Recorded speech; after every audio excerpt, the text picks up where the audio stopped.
Hi, it's Jen at Triple Double Kind of Day, and today's segment is a special one called Off the Rails. I tend to go a little off the rails when I'm speaking about something I feel really impassioned about. Today's topic is one of those things.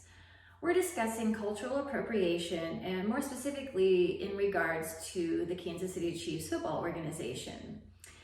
The question was posed to me about whether or not the use of the name Chiefs, the Arrowhead logo, the tomahawk chop and the chanting, fans wearing headdress and paint with the likeness of indigenous culture, if any of that was cultural appropriation. And of course, my hard bottom line is yes, it's gotta go, it's gotta change.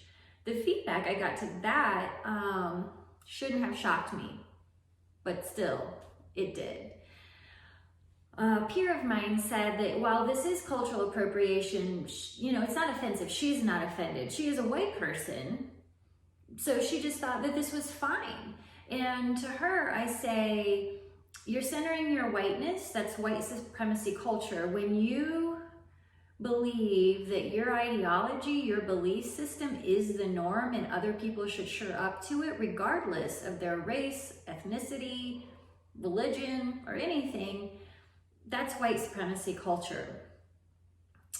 Tagging along with that idea is that the Chiefs was named after a former white mayor. His nickname was Chief.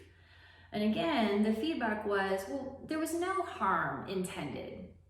This is named after a white guy, not Native American. So nobody should be offended because, offense wasn't intended. And again, I just think that this is the idea that what white people think or what we've even intended is the most important measure, is how we should make decisions, is completely absurd.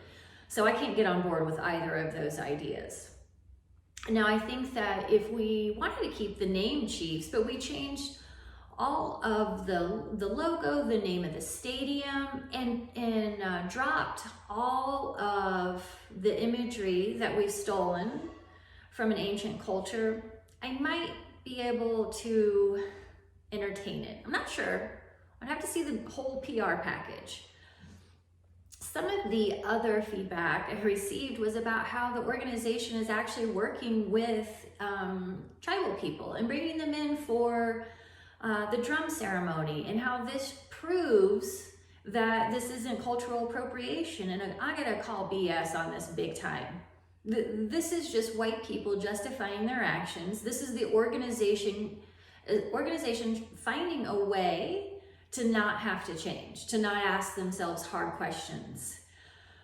And then I suggested, why not change the arrowhead shape of the logo to an oval, like the shape of a football, because that seems highly appropriate given that that's the sport that we're representing. And I was told that that's too normal, that's too basic. And I don't know on what planet you live on when you think that normal and basic is bad and cultural appropriation is okay. That's not where I live. That's not my belief system. I'd really like to see the organization do the right thing. I'd like them to truly honor tribes people by removing all of this, asking the hard questions, and coming up with a completely different plan, if not name altogether. You might lose some fans, but I promise you, you're gonna gain at least one.